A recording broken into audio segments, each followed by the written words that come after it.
While there are many kinds of breast cancer, sometimes women can develop benign breast conditions. This morning, Linda is back at Roswell Park Comprehensive Cancer Center to learn more. Dr. Jessica Young is a breast surgeon, surgical oncologist.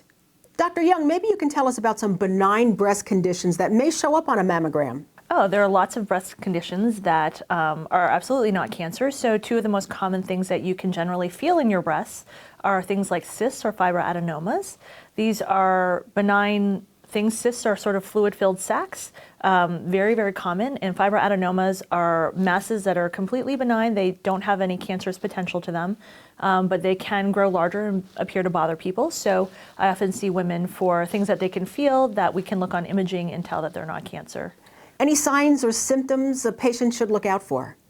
I mean, really, if they feel something on self-exam or if they notice that they have any skin changes, if they feel they have infection or anything else, they can always come and see a practitioner for that.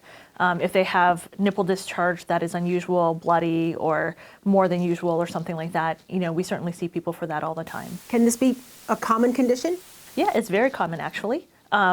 I know it's hard for a layperson to tell whether it's cancer or not, and that's why we encourage people to be checked out. But some of these things can be felt. Some of them are maybe felt when you see a doctor, or some of these things are fairly small and seen on mammogram. So it might not even be something that bothers you, but it still might be benign. Let's talk about the treatment if someone is diagnosed with a benign breast condition. Oh, certainly. So, for example, sometimes cysts can become very large and bother people, and actually that's a pretty simple thing to just pull some of the fluid out. It's not even really a biopsy, just to help make that smaller. Or certainly fibroadenomas, these benign masses can grow larger and bother people, and we can do a small surgery to take them out if they bother people. Can a benign breast condition increase one's risk of breast cancer? So most benign masses do not increase your risk of breast cancer at all. However, there is a second category of things that we see on mammogram that we might do a biopsy for that actually have some atypical cells in them. So they're not considered cancers, but they're not completely benign either. And we might do a small surgery to make sure that cancer is not in that area.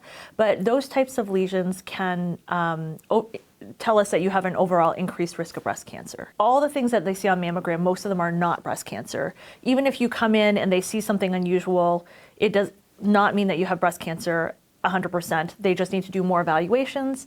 That might mean more mammograms or another ultrasound or an MRI or something like that to help better clarify it. It might mean a biopsy, and just because you have a biopsy, again, it doesn't mean you necessarily have breast cancer. They just need some tissue to figure that out. So absolutely, women should come in for their mammograms. That's the number one important thing. For more information about benign breast conditions or about scheduling your yearly mammogram, call toll-free 1-800-ROSWELL or log on to roswellpark.org/women's health.